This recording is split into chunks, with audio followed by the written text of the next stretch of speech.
నమస్తే welcome to VBC on TV news నేను గౌతమి ముందుగా ఈనాటి ముఖ్యాంశాలు సజావుగా సాగుతున్న ఎమ్మెల్సీ పోలింగ్ ఎన్నికల ఏర్పాట్లపై సర్వత్రా ప్రశంసలు జనసంద్రంగా విశాఖ సాగర్ తీరం పుణ్యస్నానాలకు పోటెత్తిన భక్తజనం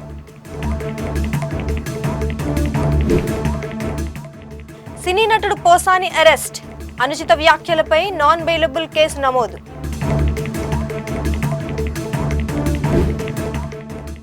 విశాఖలో ఘనంగా వరల్డ్ ఎన్జీఓ డే సమాజ నిర్మాణంలో స్వచ్ఛంద సంస్థలు కీలకమన్న వక్తలు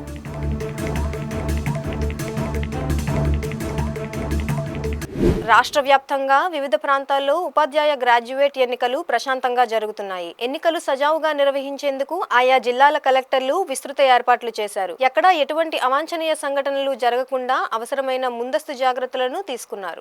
విశాఖ జిల్లా పెందుర్తిలో ఎమ్మెల్సీ ఎన్నికల పోలింగ్ పెందుర్తి ప్రభుత్వ పాఠశాలలో ప్రశాంతంగా జరుగుతోంది. ఉదయం 7:30 గంటల నుంచి తమ ఓటు హక్కు వినియోగించుకునేందుకు ఉపాధ్యాయులు బూతుల వద్దకు చేరుకున్నారు. ఇక్కడ సుమారు 950 ఓట్లు ఉండడంతో ఎటువంటి ఘర్షణలు జరగకుండా పోలీసులు కట్టుదిట్టమైన భద్రతా చర్యలు చేపట్టారు. ఇక విశాఖలోని గాజువాక పెదగంటాడియల్లో ఏర్పాటు చేసిన పోలింగ్ కేంద్రాల వద్ద పోలింగ్ కొనసాగుతుంది. ఇక అనకాపల్లి వుడ్పేట ప్రైమరీ స్కూల్లో ఏర్పాటు చేసిన పోలింగ్ కేంద్రంలో ఉపాధ్యాయులు ఉత్సాహంగా పాల్గొన్నారు. పోలింగ్ మొదలయ్యే సమయానికి ముందుగానే పెద్ద సంఖ్యలో ఉపాధ్యాయులు కేంద్రానికి చేరుకున్నారు. అనకాపల్లి కసింకోట మండలాలకు సంబంధించి 666 మంది టీచర్లు ఓటు హక్కు వినియోగించుకోనున్నారు. విశాఖలోని గోపాలపట్నం ఎస్వీఎల్ఎన్ జడ్పీ హైస్కూల్లో ఏర్పాటు చేసిన 113వ నెంబర్ పోలింగ్ స్టేషన్లో మొత్తం 954 మంది ఓటర్లు పాల్గొననున్నారని ఎంఆర్ఓ ఆనంద్ కుమార్ తెలిపారు. పోలీస్ రెవెన్యూ సిబ్బంది సమన్వయం పనిచేస్తూ ఎన్నికల ప్రక్రియను పకడ్బందీగా కొనసాగిస్తున్నట్టు పేర్కొన్నారు. అల్లూరు జిల్లా అరకులోయ మండలంలో టీచర్స్ ఎమ్మెల్సీ ఎలక్షన్ స్థానిక ప్రభుత్వ పాఠశాలలో ఉదయం 8 గంటలకే ప్రారంభమైంది. టీచర్స్ ఎమ్మెల్సీ ఎలక్షన్లో 133 మంది ఉపాధ్యాయులు ఓటు హక్కు వినియోగించుకోనున్నారని అధికారులు తెలిపారు. అనకాపల్లి జిల్లా చోడవరం నియోజకవర్గంలో చోడవరం 306, బుచ్చాయిపేట 34, రావికమతం 52, రోలుగుంట 48 కలుపుకొని మొత్తం 440 మంది ఉపాధ్యాయ ఓటర్లు ఉన్నారు. 4 మండలాల్లోని 4 పోలింగ్ బూతులు ఏర్పాటు చేసి సీసీ కెమెరాలతో నిఘా పెట్టారు. అల్లూరి సీతారామరాజు జిల్లా పాడేరు, జీ మాడుగుల, చింతపల్లి, కొయ్యూరు, జీకే వీధి మండలాల్లో ఏర్పాటు చేసిన పోలింగ్ కేంద్రాల్లో పట్టభద్రుల ఎమ్మెల్సీ పోలింగ్ ప్రశాంతంగా జరుగుతుంది. అన్ని కేంద్రాల వద్ద గట్టి పోలీస్ బందోబస్తు ఏర్పాటు చేశారు. కొన్ని కేంద్రాల వద్ద సీసీ కెమెరాలతో నిఘా ఏర్పాటు చేసి పోలింగ్ తీరును పరిశీలిస్తున్నారు. విశాఖ సముద్ర తీరం పుణ్యస్నానాలతో కిక్కిరిసిపోయింది. మహాశివరాత్రి పర్వదినాన్ని భక్తి శ్రద్ధలతో ఆచరించిన నగరవాసులు వేకువజామునే సముద్ర స్నానాలు ఆచరించి తరించారు. మహాదేవుడి కరుణ అందరిపై ఉండాలని వేడుకున్నారు. మరింత సమాచారాన్ని మా విశాఖ ప్రతినిధి మూర్తి అందిస్తారు. మహాశివరాత్రి పర్వదినాన్ని భక్తి శ్రద్ధలతో ఆచరించిన విశాఖ నగరవాసులు వేకువజామునే సాగర తీరానికి చేరుకుని పుణ్యస్నానాలు ఆచరించే పరిస్థితి ఉంది. సూర్యభగవానుని ఆరాధించి ఈరోజు సముద్ర స్నానాలు జరిపిన చాలామంది నగరవాసులు మనతో ఉన్నారు. అమ్మ, మీరు చెప్పండి, శివరాత్రి పూర్తయింది, మీరు ఎలా పూజలు నిర్వహించారు, ఏం చేస్తారు? నిన్నంతా జాగరణ ఉన్నాము, ఉపవాసాలు ఉన్నాము, తెల్లవారులు జాగరణ చేసాము, దేవ కార్యక్రమాలు చేసుకున్నాం. ఉదయాన్నే వచ్చి నది స్నానాలు, సముద్ర స్నానాలు చేసాము. మాకు చాలా సంతోషంగా ఉంది. అందరూ ప్రజలందరూ ఆరోగ్యంగా ఉండాలా, మేము ఆరోగ్యంగా ఉండాలని కోరుకుంటున్నాం. చాలా బాగుంది. పూజలన్నీ బాగానే చేశారు. ఇక్కడ ఏర్పాట్లు కూడా బాగా తయారు చేశారు. బాగుంది అంతా. ప్రతి ఏడాది వస్తుంటాం. ఇంకంతే. సముద్ర స్నానం చాలా సంతోషంగా ఉంది.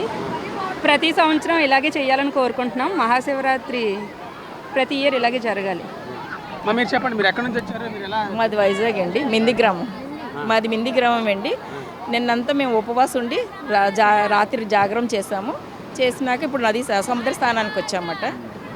అందరూ ఆరోగ్యంగా ఉండాలని, అందరిలో మేము ఉండాలని మేము కోరుకుంటున్నాం. శివుడు ప్రత్యేకత ఏంటమ్మా? ఎందుకు మన శివుడిని ఆరాధిస్తాం? ఆరోగ్యంగా ఉండాలని, ఐశ్వర్యాలు అభివృద్ధి కావాలనేసి ఆదిస్తాం. చెప్పమ్మా. శివుడే సృష్టికర్త, శివుడే సృష్టి లయ స్థితిలన్నీ చేసేవాడు శివుడే. ఆ శివుడు ఉంటేనే మనం ఉన్నాం. మనం ఉంటే, మనలో ఉంటే శివం, లేకపోతే శవం. అందుకే శివే పరమాత్మ. ఆత్మారామునే కొలాలి మనం. శివరాత్రి జాగరణ చేసాము, ఉపవాసం ఉన్నాము, సంతోషంగా ఉన్నాము, సముద్ర స్నానానికి వచ్చాము. అంతే. సర్వేజన సుఖనోభవంతు. మేము చాలా బాగా చేసాం. జాగరణ ఉన్నాం, పూజలు చేసుకున్నాం, ఇక్కడికి వచ్చి స్నానం చేసాం. ఇక ఇక్కడ కూడా ప్రతిష్ఠించుకొని అందరూ దీపాలు పెట్టుకొని శుభ్రంగా బాగుంది. ఎలా ఉందమ్మా బీచ్లో స్నానాలు ఏర్పాట్లు? చాలా బాగుంది, అన్నీ బాగానే ఉన్నాయి, చాలా సంతోషంగా ఉంది. అమ్మా మీరు కుంభమేళాకి వెళ్ళలేకపోయారు, ఇప్పుడు సముద్ర స్నానం చేస్తారు. అదే కుంభమేళకి వెళ్ళవలసింది భయం పడిపోయాం. అక్కడ ఇలా జనాలు తొక్కులేట్లో చచ్చిపోతున్నారు అది ఇది అంటున్నారని భయం పడి మేము వెళ్ళడం మానేసాం. అయితే ఎప్పుడు ఎలా ఉందమ్మా ఇక్కడ స్నానాలు? ఇక్కడ చాలా సంతోషంగా ఉంది, హ్యాపీగా ఉన్నది స్నానం చేసే వల్ల. అన్నీ బాగా పెట్టారు, బాగుంది, చాలా బాగుంది. మాకు ఈ సముద్ర స్నానం చేసిన వాళ్ళు హ్యాపీగా ఉంది. ఆ భగవంతుడు మాకు వచ్చి స్నానం చేసినట్టు అనిపిస్తుంది.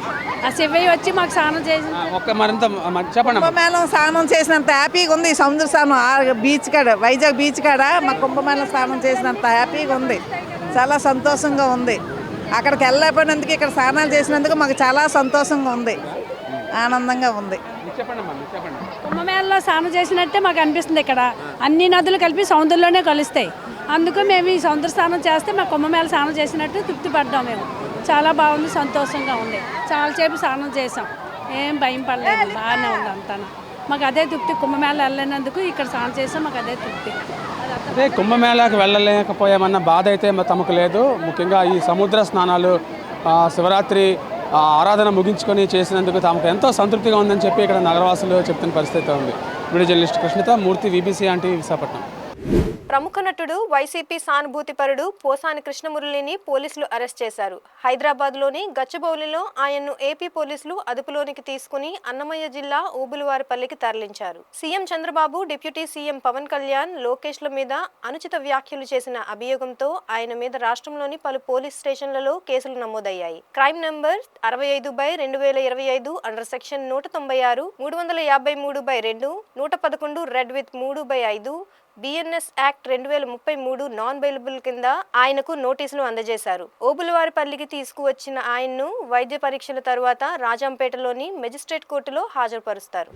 వరల్డ్ ఎన్జీఓ డే సందర్భంగా వివిధ రంగాల్లో విశేష సేవలు అందిస్తున్న స్వచ్ఛంద సంస్థలను విశాఖలో ఘనంగా సన్మానించారు. మహావిశాఖ మేయర్ గొలగాని హరివెంకట కుమారి ముఖ్య అతిథిగా హాజరై వారి సేవలను కొనియాడారు. ఎన్జీఓ ఫోరం ఆధ్వర్యంలో విశాఖ పౌర గ్రంథాలయంలో జరిగిన కార్యక్రమంలో ఆచార్య నాగార్జున విశ్వవిద్యాలయం మాజీ VC Acharya V Balamohan Das, child rights protection forum కార్యదర్శి విశాలాక్షి, బాల వికాస్ ఫౌండేషన్ వ్యవస్థాపకులు నరవ ప్రకాష్ రావుతో సహా పలువురిని సన్మానించారు. ఈ సందర్భంగా సర్వోదయ మండలి రాష్ట్ర కార్యదర్శి దీనబంధు మాట్లాడుతూ సమాజ హితంలో స్వచ్ఛంద సంస్థల పాత్ర ఎంతో కీలకంగా మారిందన్నారు. కాలానుగుణంగా సామాజిక పరిస్థితుల వల్ల ఏర్పడే సవాళ్లను అధిగమించేందుకు ప్రభుత్వాలతో పాటు ఎన్జీఓ సంస్థలు చేసే సేవలు ఎనలేనివని పేర్కొన్నారు.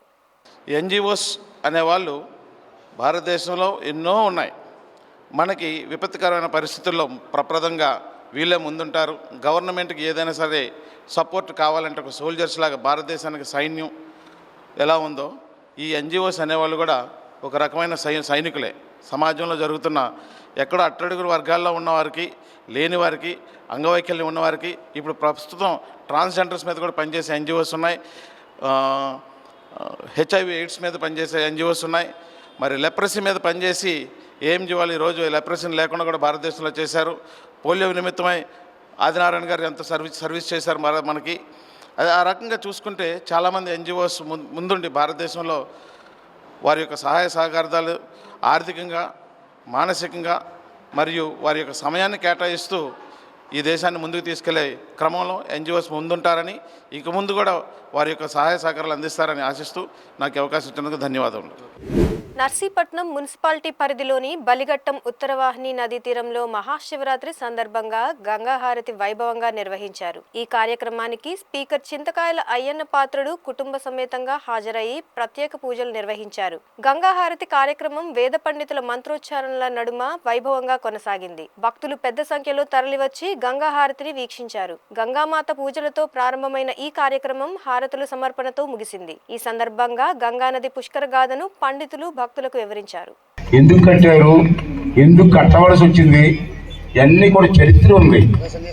అవన్నీ తీసి రాయించి ఒక వీడియో చేయించారు. ఆ వీడియో చూస్తే చెప్పాను, ఇలేదో ఇలా నర్సీపట్నంలో అన్ని టీవీలో వచ్చిన ఇవ్వనాలు పిల్లలకి చిన్నపిల్లలకి ఏం చేస్తుంది, రేపు ఎప్పుడో మనం చచ్చిపోయిన తర్వాత మన పిల్లలకి ఉత్తరవాహిని ఏంటి తెలియదు, ఆ గుడి ఏంటి తెలియదు, ఆ గుడి ఎవరు కట్టారో తెలియదు. ఆ రోజుల్లో పెద్ద పెద్ద పలకలు ఇటుకలతో ఇల్లు కట్టలేకపోతున్నాం మనం.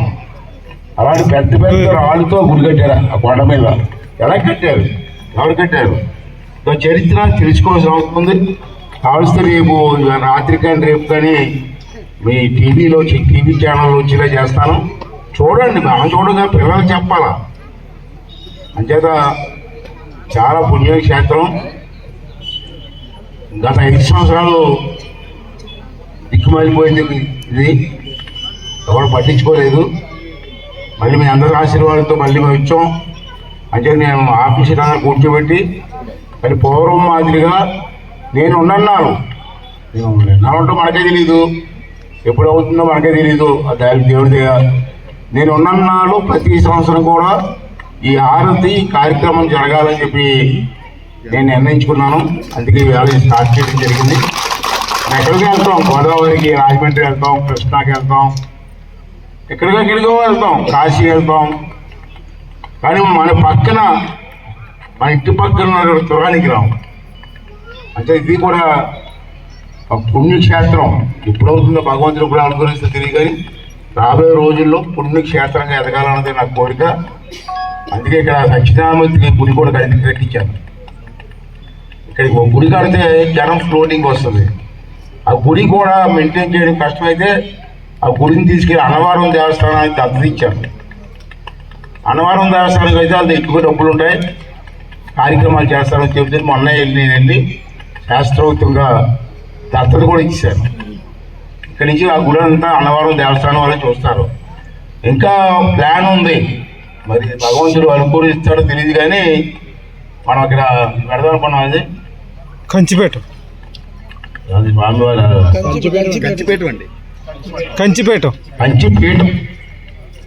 కొంచెం ఎప్పుడైనా విన్నారండి మీరు? ఎంతమంది విన్నారు? కొంచెం ఏదైతే కంచిపీఠం ఆ పుణ్యక్షేత్రం అది. వేలాది మంది, లక్షలాది మంది కంచి వెళ్ళి పీఠ దర్శనం చేసుకుంటారు. మనం అదృష్టం కొద్ది కంచి పీఠాధిపతి గారు నర్సీపట్నం వచ్చారు. ఇప్పుడు ఒక 8 నెలల క్రితం, 10 నెలలు అయిపోయింది అనుకుంటాను, మన దుర్గమ్మ గుడికి వచ్చారు. నేను వెళ్ళి కలిశాను. కళ్ళలేదు, దూరంగా నిల్చున్నాను. ఇంకా కళ్ళలేదు. అతను వచ్చి దర్శనం చేసుకొని వచ్చేస్తూ నన్ను చూసి నా దగ్గరికి వచ్చారు. అతను, నేను ఎవరో అతను తెలియదు. అతను అయితే నాకు తెలుసు, కానీ నేను ఎవరో అతను తెలియదు. నా దగ్గరికి వచ్చి నర్సీపట్నం కళ్యాణ మండపం దగ్గర మీటింగ్ ఉంది సాయంత్రం, అయ్యనపాత్రి గారు మీరు రండి అన్నారు. తిరుమల తిరుపతి దేవస్థానం పాలక మండలి చైర్మన్ బిఆర్ నాయుడు శ్రీకాళహస్తీశ్వర స్వామి వారిని దర్శించుకున్నారు. శ్రీకాళహస్తి నియోజకవర్గం ఎమ్మెల్యే బొజ్జల వెంకట సుధీర్ రెడ్డి వారికి స్వాగతం పలికి శ్రీ జ్ఞాన ప్రసూనాంబిక సమేత శ్రీకాళహస్తీశ్వర స్వామి వారి ప్రత్యేక దర్శనం చేయించారు. శ్రీమేధ గురుదక్షిణామూర్తి సన్నిధానం వద్ద శేషవస్త్రంతో సత్కరించి శ్రీ జ్ఞాన ప్రసూనాంబిక సమేత శ్రీకాళహస్తీశ్వర స్వామి వారి తీర్థ ప్రసాదాలను, చిత్రపటాన్ని అందజేశారు. వేద పండితులు వేద మంత్రాలతో ఆశీర్వచనాలు అందజేశారు. వెళ్ళేటప్పుడు స్వామి అమ్మవారి దర్శనం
కోనసీమ జిల్లాలో ఎమ్మెల్సీ ఎలక్షన్ ప్రశాంతంగా జరిగింది. ఈ ఎన్నికల్లో గ్రాడ్యుయేషన్ అర్హత గల విద్యార్థులు, ఉపాధ్యాయులు తమ ఓటు హక్కును వినియోగించుకుంటున్నారు. రామచంద్రపురం నియోజకవర్గం కె గంగవరం మండలంలో గల జెడ్పీ ఉన్నత పాఠశాలల్లో పోలింగ్ బూతులు ఏర్పాటు చేశారు. ఈ సందర్భంగా రాష్ట్ర కార్మిక శాఖ మంత్రి వాసంశెట్టి సుభాష్ ఓటు హక్కు వినియోగించుకున్నారు. ఈ ఎన్నికల సందర్భంగా మంత్రి తండ్రి సత్యం మీడియాతో మాట్లాడారు. కాకినాడ జిల్లా జగ్గంపేట నియోజకవర్గంలో ఎమ్మెల్సీ ఎన్నికల ప్రక్రియ ఉదయం 8 గంటలకు ప్రారంభమైంది. జగ్గంపేట మండలంలో 1888 ఓటర్లకు గాను 3 పోలింగ్ కేంద్రాలను ఏర్పాటు చేశారు. గండేపల్లి మండలంలో 1346 ఓటర్లకు 2 పోలింగ్ కేంద్రాలను, కిర్లంపూడి మండలంలో 1550 ఓటర్లకు 2 పోలింగ్ కేంద్రాలను ఏర్పాటు చేశారు. యువకులు 8 గంటల నుంచే క్యూ లైన్లో ఉండి ఓట్లు వేశారు. ప్రైవేటు సంస్థల్లో పనిచేసేవారు ఉదయాన్నే పోలింగ్ కేంద్రాలలో ఓటు హక్కును వినియోగించుకున్నారు. పెద్దాపురం డీఎస్పీ శ్రీహరిరాజు ఆధ్వర్యంలో పోలీసులు బందోబస్తు నిర్వహించారు. ఈ పోలింగ్ ప్రక్రియను తహసీల్దార్ జేవీఆర్ రమేష్ పర్యవేక్షించారు. అందరికీ నమస్కారం అండి. ఈ రామచంద్రపురం నియోజకవర్గంలో ఈ పట్టభద్ర ఎమ్మెల్సీ ఎలక్షన్ ఈరోజు ఉదయం 8 గంటల నుంచి ప్రారంభమైంది.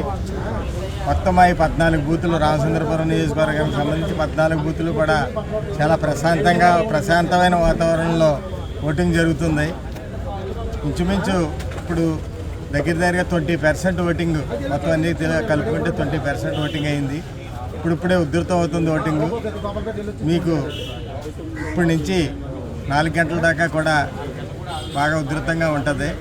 ఇదంతా కూడా మా కూటమికి అనుకూలంగానే జరుగుతుంది. ఇదంతా మేము తప్పకుండా కూడా ఈ పోలైన ఓట్లలో 75% ఓట్లు మాకు తెచ్చుకోగలదు అనే ధీమాతోటి మా కార్యకర్తలు ఉన్నారు. మా కార్యకర్తలందరూ కూడా వాటర్ టు వాటర్ తిరిగి ప్రతి ఓటు పడేలాగా కృషి చేస్తున్నారు.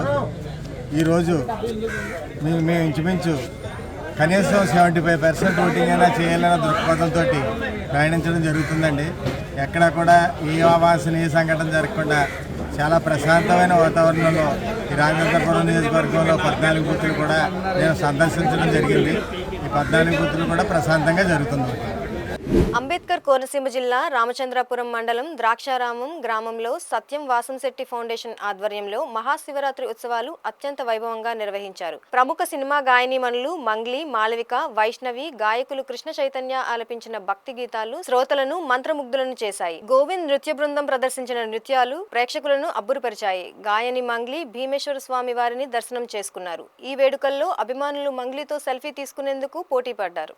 ఈ కార్యక్రమానికి ముఖ్య అతిథిగా రాష్ట్ర కార్మిక శాఖ మంత్రి వాసంశెట్టి సుభాష్ హాజరయ్యారు. ఆయన మాట్లాడుతూ గత ప్రభుత్వ హయాంలో రామచంద్రపురం నియోజకవర్గ ప్రజా ప్రతినిధులు భీమేశ్వర స్వామివారి ఆలయంలో అవినీతి అక్రమాలకు పాల్పడ్డారని గుర్తు చేశారు. ఒక భూబకాసురుడు అయితే స్వామివారి స్థలాన్ని కొట్టేశాడని ఆరోపించారు. వారు ఎప్పటికైనా తగిన మూల్యం చెల్లించక తప్పదని హెచ్చరించారు. తాను ఆరుద్ర నక్షత్రంలో జన్మించిన శివ భక్తుడునని అన్నారు. పరమశివుని కృపతోనే రాష్ట్ర మంత్రిగా అవకాశం దక్కిందన్నారు. వేరే ఏ ఉద్దేశం లేదు. ఒకటి నన్ను ఆ పరమశివుడే ఇక్కడ తీసుకుని వచ్చాడు. ఈ రామచంద్రపురం నియోజకవర్గానికి తీసుకుని వచ్చాడు. నన్ను ఎమ్మెల్యే చేశాడు, నన్ను మంత్రి చేశాడనే ప్రగాఢ నమ్మకం నాకు ఉంది. మరి ఇక్కడ ఎమ్మెల్యేగా వచ్చిన తర్వాత ముందు సీట్ రాకముందు భీమేశ్వర స్వామిని దర్శించుకోవడానికి వెళితే మొత్తం గుడంతా అవినీతి మయం. గడిచిన 5 సంవత్సరాల రథం పేరుతో లక్షల దోపిడీ. అదేవిధంగా ఒక భీమేశ్వర స్వామికి గుడికి సంబంధించిన సైటు ఒక భూ కబ్జాదారుడు కళ్యాణ మండపం కట్టాలని చెప్పి ఆక్రమించుకోవటం, రాయించుకోవటం. ఇలాంటి పరిస్థితుల్లో ఆ పరమశివుడు మరి నన్ను అక్కడ తీసుకుని వచ్చినప్పుడు గెలిస్తే ప్రక్షాళన ద్రాక్షారామం గుడి దగ్గర నుంచే చేస్తానని మీ అందరికీ చెప్పాను. నేను వచ్చిన వెంటనే విజిలెన్స్ అధికారులకి కంప్లైంట్ ఇచ్చి కొంతమంది చేత కంప్లైంట్ ఇప్పించి అక్కడ అక్రమంగా సంపాదిస్తున్న ఈఓని అలాగే కొంతమంది ముగ్గురు అందులో పనిచేసే వాళ్ళని సస్పెండ్ చేయడం జరిగింది. విజిలెన్స్లో అవినీతి జరిగిందని చెప్పి అందులో తేలడం జరిగింది. అదేవిధంగా పరమశివుడు ఏదైనా సరే తేడా వస్తే దాని ప్రభావం వెంటనే చూపించాడని చెప్పి ఓ నానుడు ఉంది. ఈ యొక్క గత మంత్రి ఏదైతే అవినీతి చేశాడన్న ఆరోపణలు వచ్చి ఈఓ సస్పెండ్ అయ్యాడో, ఆ ఈఓ సస్పెండ్ అయిన తర్వాత ఎలక్షన్స్లోకి వెళ్ళటం, ఎలక్షన్స్ని ఫేస్ చేయటం, ఎలక్షన్స్లో రాష్ట్ర వ్యాప్తంగా ఫస్ట్ ఓడిపోయాడు అని తెలియజేసిన లేకపోతే 12 లోపే ఎప్పుడూ కూడా ఎలక్షన్ రిజల్ట్ రాదు. మరి 11:30 సమయానికే మాజీ మంత్రి ఓడిపోయాడు, ఇక్కడ అవినీతి చేసి ద్రాక్షారామ గుడి జోలికి ఆ శివుడి జోలికి వెళ్ళిపోయిన వాడు రాష్ట్రంలోనే ఫస్ట్ ఓడిపోయాడని తెలిసింది. అవునా కదా? అఖండ గోదావరి మధ్య ఇసుక తిన్నెల్లో పట్టిసీమలోని వీరభద్రస్వామి దర్శనానికి ఉమ్మడి తూర్పు గోదావరి జిల్లా నుంచి వేలాది మంది భక్తులు తరలివచ్చారు. మహాశివరాత్రి పర్వదినం పురస్కరించుకుని జాగరణ చేసిన భక్తులు పుణ్యస్నానాలు ఆచరించారు. తూర్పు గోదావరి జిల్లా సీతానగరం మండలం గోదావరి నది మధ్యలో ఒక చిన్న ద్వీపం ఉంది. ఇది పవిత్ర శైవ క్షేత్రం. ఇక్కడ వీరభద్రస్వామి, భావనారాయణ స్వామి కొలువై ఉన్నారు. ఈ ఆలయం తెలుగు సినిమా చిత్రీకరణలకు కూడా చాలా ముఖ్యమైన ప్రదేశంగా కూడా గుర్తింపు పొందింది. పురాణ కథల ప్రకారం దక్షయాగం సమయంలో వీరభద్రుడు ఇక్కడ ప్రత్యక్షమయ్యాడు. అగస్త్యుడి వీరభద్రుడిని శాంతింపజేసిన స్థలం ఇది అని అంటారు. ఇక్కడ కొలువైన వీరభద్రుడు వీరేశ్వరుడిగా భక్తుల పూజలు అందుకుంటున్నాడు. మహాశివరాత్రి సందర్భంగా ఇక్కడ ప్రత్యేక ఉత్సవాలు జరుగుతున్నాయి. ఈ తీర్థానికి రాష్ట్ర నలుమూలల నుంచి లక్షలాది మంది భక్తులు వస్తున్నారు. రాజానగరం ఎమ్మెల్యే బత్తుల బలరామకృష్ణ కాలినడకన పట్టిసీమ ఆలయంలో ప్రత్యేక పూజలు నిర్వహించారు. ఆయన మీడియాతో మాట్లాడుతూ ప్రతి సంవత్సరం పట్టిసీమ వీరభద్ర స్వామి వారిని దర్శించుకోవడం ఆనవాయితీగా వస్తుందని అన్నారు. భక్తులకు ప్రసాదాలు, భోజనం ఏర్పాటు చేశామని తెలిపారు. దూర ప్రాంతాల నుంచి వస్తున్న భక్తులు ఇక్కడ అవగాహన లేక ప్రమాదానికి గురికాకుండా సొంత నిధులతో భద్రతా చర్యలు తీసుకున్నామని అన్నారు. అందరికీ నమస్కారం. భారతీయులందరికీ కూడా మహాశివరాత్రి శుభాకాంక్షలు.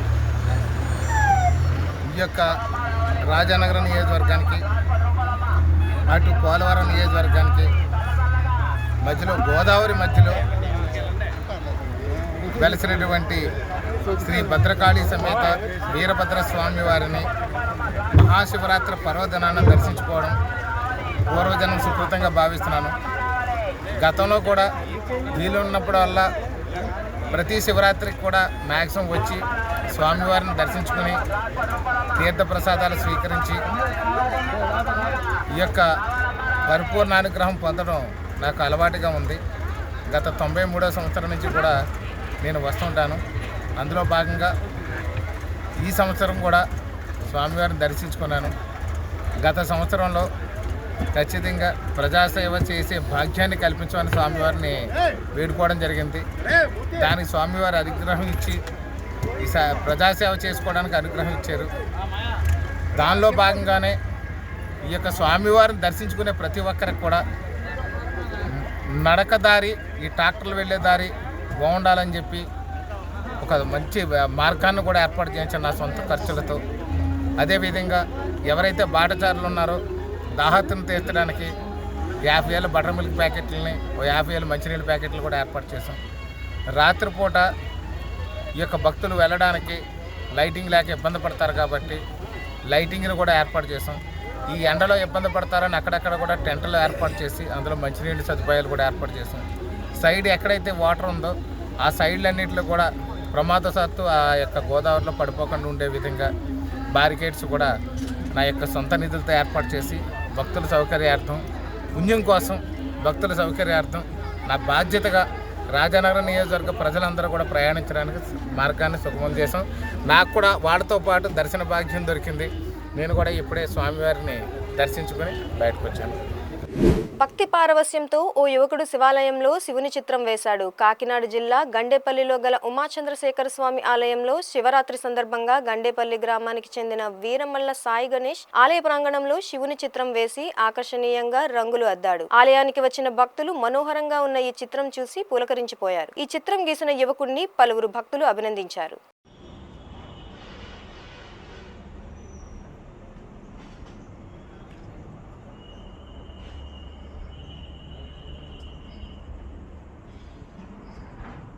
సాయి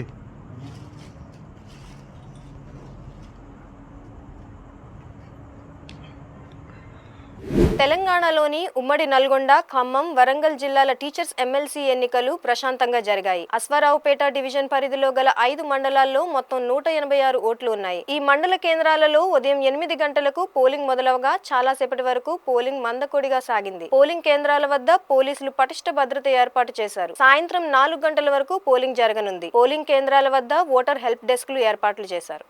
తెలంగాణలోని కామారెడ్డి జిల్లాలో ఎమ్మెల్సీ ఎన్నికలు ప్రశాంతంగా జరిగాయి. ఉదయం 8 గంటల నుంచి ఆయా పోలింగ్ కేంద్రాల వద్ద ఉపాధ్యాయులు, గ్రాడ్యుయేట్లు ఓట్లు వేసేందుకు క్యూలో నిలబడ్డారు. పట్టణంలోని బాలుర పాఠశాలలలో ఉన్న పోలింగ్ కేంద్రాన్ని జిల్లా కలెక్టర్ ఆశిష్ సంగ్వాన్, జిల్లా ఏఎస్పీ చైతన్యరెడ్డిలు పరిశీలించారు. ఎలాంటి అవాంఛనీయ సంఘటనలు జరగకుండా పోలీసులతో భారీ బందోబస్తు ఏర్పాటు చేశారు. కామారెడ్డి జిల్లా కలెక్టర్ ఆశిష్ సంగ్వాన్ పట్టణంలోని బాలుర ఉన్నత పాఠశాలలో ఓటు వేశారు. ఈ సందర్భంగా కలెక్టర్ ఎస్పీ మీడియాతో మాట్లాడారు. ఈరోజు కామారెడ్డి జిల్లాలో graduate and teacher MLC constituency కోసం ఓటింగ్ నడుస్తుంది. టోటల్ 41 పోలింగ్ స్టేషన్స్ ఉన్నాయి. దీంట్లో 13 కామన్ పోలింగ్ స్టేషన్స్ ఇంక్లూడెడ్ ఉన్నాయి. ఓటింగ్ కోసం అన్నీ ఏర్పాటు చేయడం జరిగింది. ఓటింగ్ ఇప్పుడు పీస్ఫుల్గా నడుస్తుంది.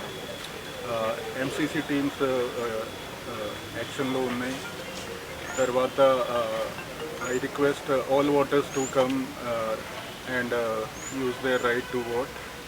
Voting 8 AM to 4 PM వరకు ఉంటుంది. సో 4 PM వరకు ఓటింగ్ చేయాలి. అన్ని అరేంజ్మెంట్స్ ఏర్పాటు చేయడం జరిగింది. We're ensuring free and fair elections in Kamareddy district. జిల్లాలో 8 రూట్స్ ఉన్నాయి. అన్ని సెంటర్స్ దగ్గర మనము స్టాటిక్ బందోబస్తు అంటే పోలింగ్ స్టేషన్స్ దగ్గర అండ్ లొకేషన్స్ ఎక్కువ ఓటర్స్ ఉన్న దగ్గర అడిషనల్ అరేంజ్మెంట్స్ చేయడం జరిగింది. అండ్ ఆఫ్టర్ పోల్ 4 o'clockకి క్లోజ్ అయిన తర్వాత పోల్డ్ మెటీరియల్ అంతా it has to go to Karimnagar reception centre. Armed escort తోటి అక్కడికి పంపడం జరుగుతుంది. సిచ్యువేషన్ అంతా పీస్ఫుల్ ఉంది. So I request all voters to come and cast their vote.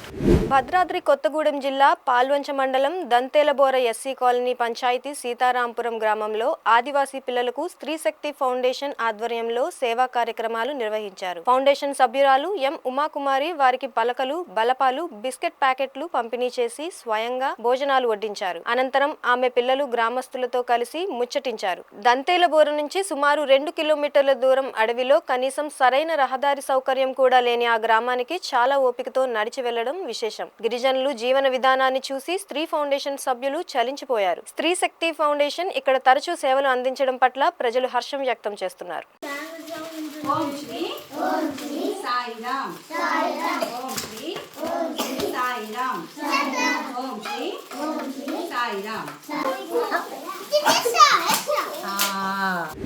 ఐఎఫ్టీయూకు చెందిన 2 విప్లవ కార్మిక సంఘాలు మళ్లీ ఏకమవుతున్నాయి. రాజమండ్రిలో మార్చి 2వ తేదీన జరగనున్న విలీన సభా పోస్టర్ను విశాఖలో ఆవిష్కరించారు. జీవీఎంసీ గాంధీ విగ్రహం వద్ద జరిగిన కార్యక్రమంలో ఐఎఫ్టీయూ రాష్ట్ర ఉపాధ్యక్షులు వెంకటేశ్వర్లు మాట్లాడుతూ 2013లో వివిధ కారణాలతో విడిపోయిన 2 కార్మిక సంఘాలు ఐక్య పోరాటం దిశగా అడుగులు వేస్తూ విలీనమవుతున్నట్లు తెలిపారు.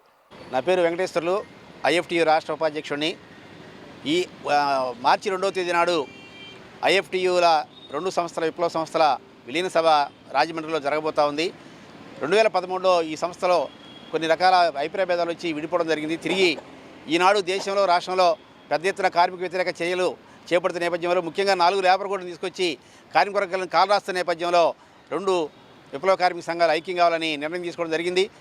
ఆ కారణంగా రాబోయే కాలంలో పెద్ద ఎత్తున కార్మికోద్యమాన్ని నిర్మించడానికి ఇది దోహదపడుతుందని భావిస్తున్నాం. మరి ముఖ్యంగా మన ప్రాంతంలో ఉత్తరాంధ్రలో నిర్మల కార్మిక వర్గం ఆనాడు పెద్ద ఎత్తున సమస్యల పోరాటాన్ని నిర్మించింది. ఆ పోరాటం ద్వారా ఈ లేబర్ కోడ్లో ప్రస్తావించిన విషయాలన్నీ కూడా ఆ రోజు తెచ్చే ప్రయత్నం ప్రభుత్వం చేసింది. ఆ పోరాటం కారణంగా ఇంతకాలం అవి వెనకబడిన పరిస్థితి అనేది ఒకటి రాజకీయంగా ఉంది. అలాంటి నేపథ్యంలో రాబోయే కాలంలో అలాంటి మరిన్ని పోరాటాలు నిర్మించడానికి ఈ ఐక్యత దోహదపడుతుందని, కాబట్టి కార్మికవర్గం ఈ విలీన సభని జయప్రదం చేయాలని, తద్వారా రాబోయే కాలంలో సమరశీల పోరాటాలు నిర్మాణం చేసే దాంట్లో కార్మికవర్గం కూడా పాల్గొనాలని ఐఎఫ్టీ తరఫున విజ్ఞప్తి చేస్తూ ఉన్నాం. ఈ వార్తలు ఇంతటితో సమాప్తం. మరిన్ని విశేషాలతో మళ్ళీ కలుద్దాం.